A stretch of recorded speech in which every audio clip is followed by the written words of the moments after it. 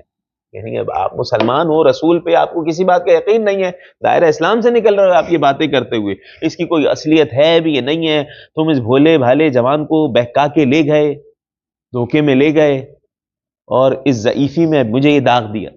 یعنی یہ شہید نہیں ہوا ہے، زندہ ہے، اس کے باوجود اتنا کمزور ایمان باپ کا، وہ خود تو نہیں گیا، بیٹے کے لیے بھی یہ بات کر رہا ہے۔ کہہ رہے ہیں یہ الارمنگ ہے انتہائی۔ جی مسلمان ہوتا ہے، مسلمان باپ، مسلمان بیٹا، باپ بھی مسلمان بیٹا بھی مسلمان، ٹھیک ہے، غازی ہونے کا درجہ ہے، کتنا عظیم مقام، لیکن وہ کہہ رہا ہے نہیں یہ تم نے غلط کیا۔ یعنی کائنات جب مدینے پہ حملہ ہو رہا ہے، کوئی اپنی سیاسی جنگ لڑنے تو نہیں گئے نا، اگر نہیں جاتے تو مدینے پہ حملہ ہو جاتا، تم بھی نہیں بچتے، ٹھیک ہے، لیکن یہ ایک موقع یہ ہے۔ دوسرا ایک شخص ہے جس کے حوالے سے لکھا باقاعدہ یہ کائنات کے نبی کی غیب کی خبروں میں بھی یہ واقعہ لکھا ہوا ہے، علماء نے اپنی کتابوں میں لکھا ہے کہ مسلمانوں کی جماعت میں شامل تھا ایک شخص، اور روز احد اس نے سخت جنگ کی، ارے جنگ بھی اچھے انداز سے کی ہے، 8 مشرکین کو قتل کر دیا، 8 مشرکوں کو مار دیا۔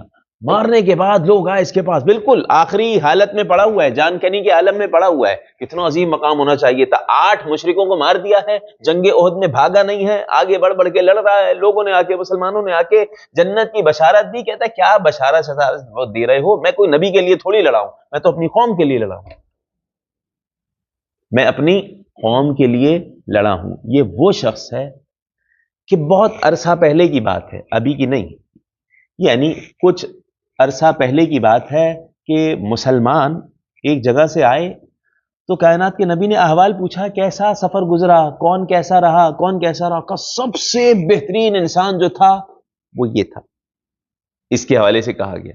کب کی بات ہے؟ پہلے، کہ فلاں شخص سب سے بہترین انسان تھا، عبادت گزار، اور یہ اور یہ۔ کائنات کے نبی نے کہا جہنمی ہے، جہنمی۔ یہ حتیٰ مصادر اہل سنت میں بھی ہے، ٹھیک ہے، اہل حدیث والے یہ روایت بیان کرتے ہیں باقاعدہ، ٹھیک ہے، کائنات کے نبی کی غیب کی خبروں میں یہ روایت بیان کرتے ہیں۔ حیران ہوئی یہ کیسے ممکن ہے؟ کہا وہ تو 2 بندوں کے برابر کام کر رہا تھا، سب ایک ایک بندے کے اپنا اپنا کام کر رہے تھے، 2 بندوں کے برابر کام کر رہا تھا، کہا جہنمی ہے۔ یہاں کیا ہوا معاملہ؟ 8 مشرکوں کو مار چکا ہے اور کہہ رہا ہے کوئی نبی کے محمد کے دین پہ نہیں، میں اپنی قوم والوں کے لیے لڑا ہوں۔ پھر کیا ہوا آگے بھی سنیں۔ پھر ہوا یہ کہ اپنے وہ تیر کا باکس جو ہوتا تھا جس میں تیر رکھے ہوتے تھے، اس سے ایک تیر نکالا اور اپنی شہرہ خود ہی کاٹ لی، خود ہی خودکشی کر لی اور حرام موت مر گئے وہیں پہ۔ تو کہہ رہے ہیں علامہ کہ یہ عجیب عبرت ہے مارکہ احد میں۔ اور اس کے علاوہ آگے بڑے مخریق کا پہلے بھی ذکر آ چکا ہے، ایک حد تک آ چکا ہے، لیکن یہاں دوبارہ علامہ نے ذکر کیا۔ مخریق کون ہے؟ یہودیوں کا سردار ہے۔ 3 قبیلے تھے یہودی کے، جلدی جلدی بتائیں۔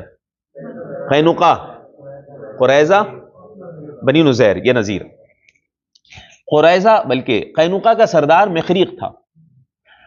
مخریق نے جب کہا کہ جب جان چکے ہو تم لوگ کہ یہ اللہ کے نبی ہیں، تو مدد کے لیے کیوں نہیں جاتے؟ یہودیوں کو کہا، یہودیوں کا سردار ہے، یہودیوں کو کہا مدد کے لیے کیوں نہیں جاتے؟ انہوں نے کیا کہا؟ بھائی ہفتے کا دن ہے، ہم ہفتے کے دن کوئی کام نہیں کرتے.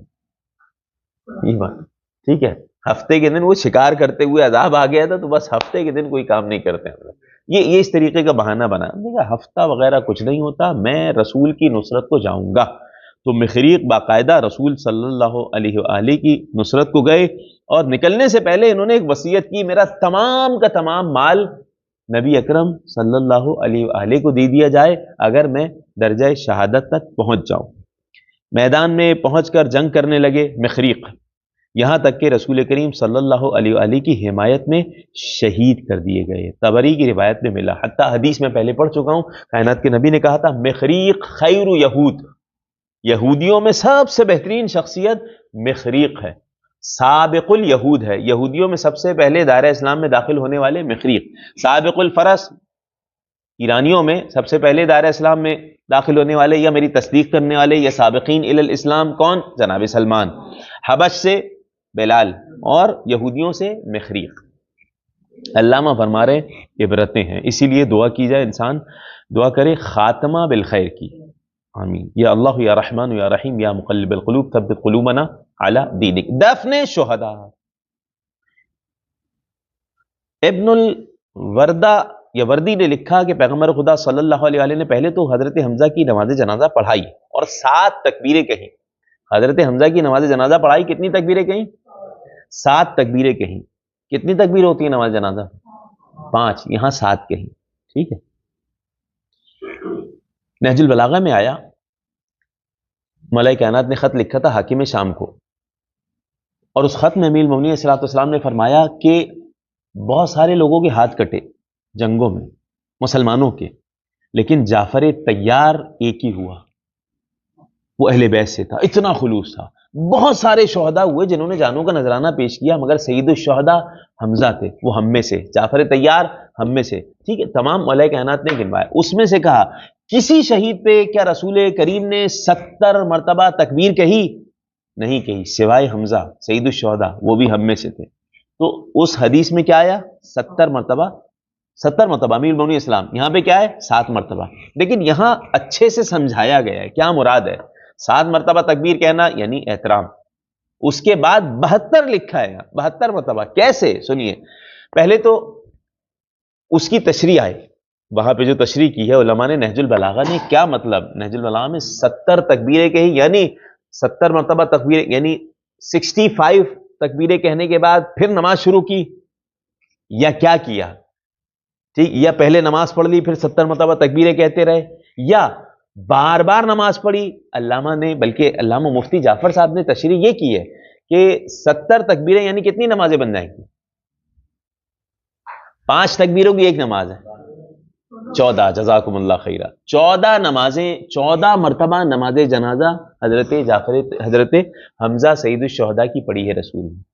ٹھیک. اور اگر 72 ہو گیا تو 2 تکبیریں ایسے ہی کہہ دیں اور 14 مرتبہ نماز جنازہ پڑھی. اچھا، وہ بات تاریخ کے حساب سے برابر لگ رہی ہے. کیسے؟ یہاں علامہ نے جو جمع کیا ہے بڑا اچھے انداز سے جمع کیا ہے کہ حضرت حمزہ سید الشہداء کی نماز جنازہ پڑھا دی، 7 تکبیریں پڑھ دی. 5 تکبیریں پہلے ہو گئی، ایک نماز ہو گئی. 7 تکبیریں پڑھ دی، 2 تکبیریں احترام کی وجہ سے الگ سے پڑھ دی. پھر ایک جب شہید لایا گیا، حمزہ کے ساتھ جنازے کو رکھا جائے، نماز جنازہ پڑھی. پھر دوسرا شہید لایا گیا، حمزہ کے ساتھ نماز جنازہ رکھا جائے. ہر دفعہ حضرت حمزہ کو ساتھ رکھا جاتا اور ہر جنازے میں حضرت حمزہ شریک ہوتے باقاعدہ. تو اس اعتبار سے فرماتے ہیں کہ دوسرے مقتولین کئی لا کر رکھے گئے حضرت حمزہ کے پہلو میں، اور حضرت حمزہ کی شرکت کے ساتھ ان سب کی نماز جنازہ رسول اکرم صلی اللہ علیہ وآلہ پڑھاتے. اس طرح تمام مقتولین کی نماز پڑھائی اور مجموعی طور پر 72 مرتبہ نماز ہوئی یا تکبیر ہوئی. یہ گفتگو ہم پہلے کر چکے ہیں. ٹھیک ہے. جن میں سے ہر ایک میں حضرت حمزہ شریک ہوئے. پھر حمزہ کو علیحدہ دفن کیا گیا، حضرت حمزہ کو علیحدہ دفن کیا گیا. اور شہیدوں میں جو عامر ابن جموح، جن کا تذکرہ ابھی ہم کر چکے ہیں، عظیم المرتبہ شخصیت، عامر ابن جموح اور عبداللہ ابن عامر ابن حرام الانصاری، یعنی حضرت جابر ابن عبداللہ انصاری کے والد، جزاکم اللہ، ان کے بعد ان کو ایک ساتھ دفن کیا گیا. یعنی عامر ابن جموح اور عبداللہ ابن جابر ابن عبداللہ ابن نہیں عبداللہ نہیں ہے عبداللہ ہی ہے نا. ہاں ان کے اصل میں ان کے بیٹے کا نام بھی عبداللہ تھا حضرت جابر کے. ٹھیک ہے, عبداللہ ابن عمرو ابن حرام الانصاری, ان کو دفن کیا گیا اور حضرت عمرو ابن جموح کو ایک قبر میں دفن کیا گیا, دوسرے شہداء کو ایک ایک قبر میں دفن کیا گیا. اس کے بعد کیا ہوا, حضرت نے فرمایا, ہاں اس یہاں پہ جو بیان کی ایک جگہ آیا ہے کہ وہ آپس میں ان کی رشتہ داری تھی, بہنوئی تھے ان کے, عمرو ابن جموح بہنوئی تھے. لیکن یہاں ایک اور وجہ بتائی جو حدیث میں آیا ہے, اہل سنت کے یہاں باقاعدہ یہ حدیث ذکر ہوئی ہے اور یہاں طبری کا حوالہ دیا ہے, وہ یہ کہ زندگی میں ان دونوں میں آپس میں بڑا اتحاد تھا, الفت تھی, لہذا ان دونوں کو ایک ہی قبر میں دفن کر دو, نبی نے کہا, اور تمام شہداء کو علیحدہ ایک ساتھ دفن کیا. علیحدہ ایک ساتھ دفن کیا یعنی سب کو ایک قبر میں دفن کیا گیا. یہ ایک روایت ہے کہ کچھ لوگ اپنے مقتولین کو اٹھا کر مدینہ لے گئے, وہاں دفن کیا, کچھ ایسے بھی لوگ تھے, مگر پھر پیغمبر اکرم صلی اللہ علیہ وآلہ نے روک دیا, منع فرمایا اور کہا نہیں, جہاں ان کا مقتل ہے وہیں ان کا مدفن ہونا چاہیے. مراجعات سے پہلے ہم بیان کر دیں کہ باقاعدہ یہ واقعہ احد کا کون سی ہجری کا ہے؟ تیسری ہجری کا ہے. اس واقعے کے 46 سال بعد 46 ایئر گزر گئے تھے. معاویہ ابن ابی سفیان کی حکومت چل رہی تھی. ہم نے بیان کیا ان لوگوں, کیونکہ ان کے آبا اجداد تھے نا, ان کا ذکر آتا تھا نا, جو کوئی احد جا رہا ہے دشمنوں پہ لعنت کر رہا ہے, جنہوں نے شہید کیا ان کو لعنت کر رہا ہے نا. تو جب سیلاب آیا تو معاویہ ابن ابی سفیان نے سیلاب کا رخ احد کے قبرستان کی طرف کر دیا کہ ساری قبریں مٹ جائیں, نہ قبریں ہوں گی نہ کوئی جا کے زیارت کرے گا. یہ طریقہ کار تھا ان کا. حضرت جابر ابن عبداللہ انصاری روایت کرتے ہیں کہ جب سیلاب آیا تو واقعی قبریں کھل گئیں, حتیٰ میرے والد اور حضرت عمرو ابن جموح جو ایک ہی قبر میں دفن کیے گئے تھے ان کی قبر بھی کھلی. 46 سال بعد جب ہم نے دیکھا تو اسی طرح جنازے سلامت تھے جیسے 46 سال پہلے احد میں دفنائے تھے. حتیٰ امیر المومنین علیہ الصلوۃ والسلام نے ہرمل دانہ, جو لوبان ہوتا ہے نا ہرمل دانہ, وہ چھڑک دیا تھا. 46 سال بعد قدم ہائے مبارک پر ہرمل کا وہ دانہ بھی ویسے ہی پڑا ہوا. حضرت جابر ابن عبداللہ انصاری کے والد کا ہاتھ ایک پیشانی پہ تھا جب دفن کیا گیا, خون نہیں رک رہا تھا, اسی حالت میں دفن کر دیا گیا. 46 سال بعد جب وہ ہاتھ ہٹایا ہے تو دوبارہ خون نکلا, پھر کپڑا رکھنے کی کوشش کی گئی ہے تو وہ نہیں رکا, پھر اسی طریقے سے دفنایا گیا. تو یہ باقاعدہ یہ منتہی الاعمال میں بھی لکھا, اور دوسری اسی جگہ واپس رکھا گیا پیشانی پھر خون رکا ہے. یعنی تو پھر انہوں نے کہا کہ اس کا مطلب یہ کہ اللہ چاہتا ہے کہ اسی حال میں یہ شہداء یہاں سے رخصت ہو. محمد کے غلاموں کا کفن میلا نہیں ہوتا, زمین میلی نہیں ہوتی, زمن میلا نہیں ہوتا. محمد کے غلاموں کا کفن میلا نہیں ہوتا, زمین میلی بھی ہوتی ہے, زمن میلا بھی ہوتا ہے. علی کا بغض رکھنے سے کفن میلا بھی ہوتا ہے. یہ احد میں آپ کو دونوں چیزیں مل جائیں گی. قرآن کریم نے کہا ہے, اس میں کوئی اختلافی بات ہی نہیں. قرآن کریم نے کہا منکم من یرید الدنیا, تم میں کچھ ایسے ہیں جو دنیا چاہتے ہیں, منکم من یرید الآخرہ, جو آخرت چاہتے ہیں. انہی میں یہیں پہ مل جائیں گے سارے آپ کو.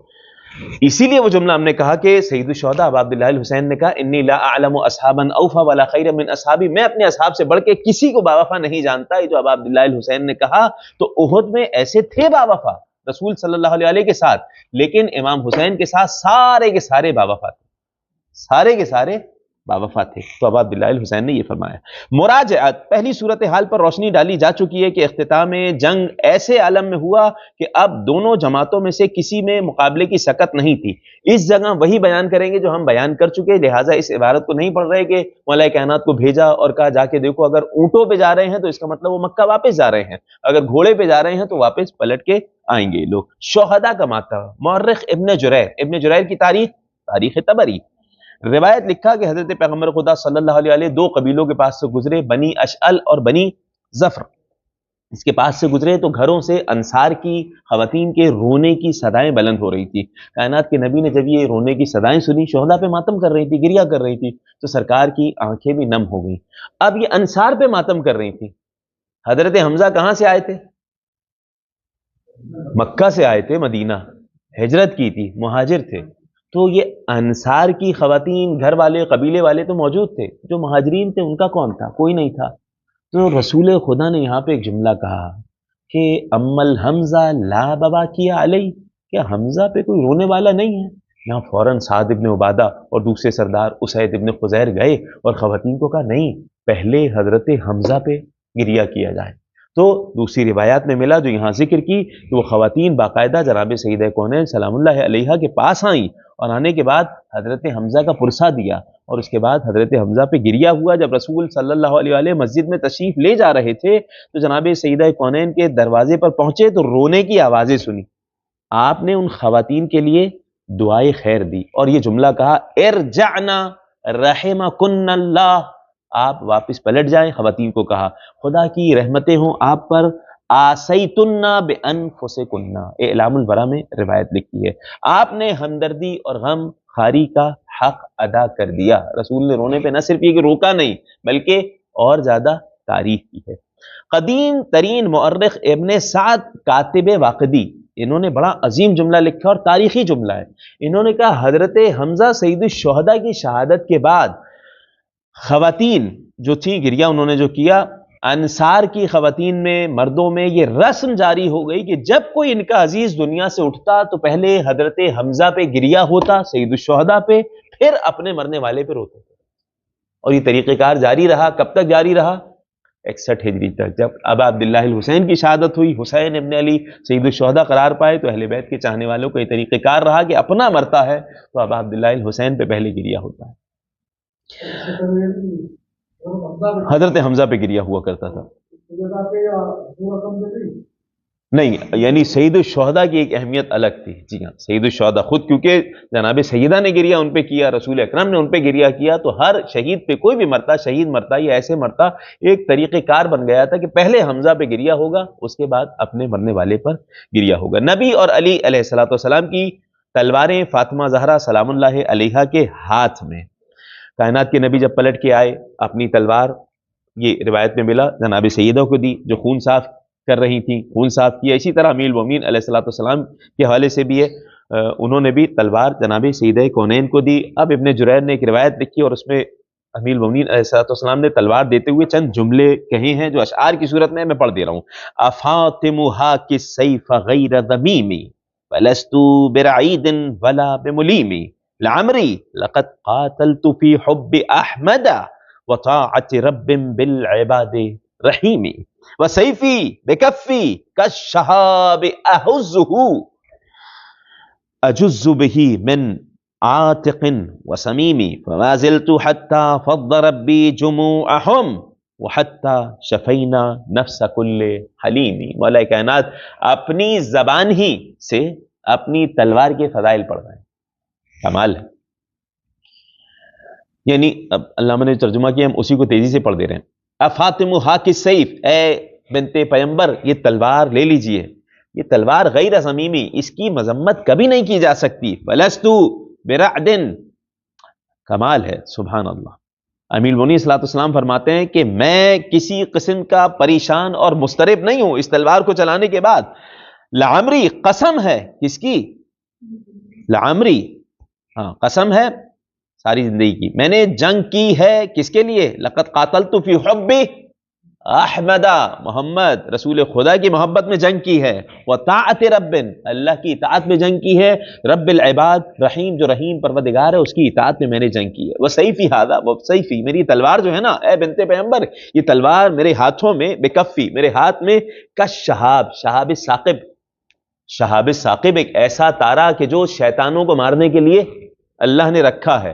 امیر مومنین فرماتے ہیں یہ تلوار میرے ہاتھ میں اس شہاب ثاقب کی مانند ہے کہ جب میں تلوار چلاتا ہوں، حرکت دیتا ہوں تو بڑے بڑے میدان جنگ میں آنے والوں کا یہ تلوار خاتمہ کر دیتے تھے، تو میں برابر مقابلہ کرتا رہا۔ فما زلت حتی فض ربی جموعهم، اس وقت تک یہاں تک کہ میرے اللہ نے ان تمام کے لشکر کو پسپا کر دیا، پچھاڑ دیا، حتی شفینا نفس کل حمیمی، یہاں تک کہ تمام کے تمام لوگوں کے دلوں کو اطمینان نصیب ہوا۔ غزوہ حمراء الاسد، اس کا میں ذکر کر چکا ہوں کہ اس کی کیا حقیقت ہے، کائنات کے نبی صلی اللہ علیہ وآلہ نے بھیجا تھا، کس طریقے سے آیا وہ بھیجا یا صرف مولا کائنات کو ہی بھیجا اور وہ کافی ہو گیا تھا۔ تو علامہ یہاں فرما رہے ہیں اس کے علاوہ جب کہ پیغمبر خدا حضرت علی علیہ الصلوۃ والسلام کو بھیج کر یہ اطمینان کر چکے تھے کہ مشرکین مکہ چلے گئے ہیں اور واپسی کے ارادہ نہیں رکھتے، تو پھر اس طرح کی نمائش ہمیں تو شان رسالت کے مطابق بالکل نہیں لگتی ہے، اس لیے ہم اس کی تصدیق کرنے سے قاصر ہیں۔ ہمارا خیال تو یہ ہے کہ یہ روایت خوش عقیدہ مؤرخوں نے ہی وقوع میں لائی ہوگی، کمزوری کو چھپانے کے لیے اور مسلمانوں کی وفاداری کا امکانی حد تک پائے ثبوت کو پہنچانے کے لیے تصنیف فرمائی ہوگی۔ والسلام علی نقی النقبی 7 ربیع الاول 1385 لکھنؤ۔ سبحان ربک رب العزت عما یصفون وسلام علی المرسلین والحمد للہ رب العالمین۔ پروردگار مؤلف کے درجات کو بلند فرمائے۔ مالک ہم نے جو پڑھا بہترین انداز سے تاریخ سے عبرت لے کے محمد و آل محمد کے راستے پہ ہمیں چلنے والوں میں شمار فرما۔ دوسری جلد ختم ہوئی، انشاءاللہ پروردگار توفیق دے گا تو تیسری جلد سے درس شروع ہوگا۔ سبحان ربک رب العزت عما یصفون، ایک مرتبہ اور پڑھ لیتے ہیں۔ وسلام علی المرسلین والحمد للہ رب العالمین۔ اللہم عجل لولیک الفرج۔ سلام۔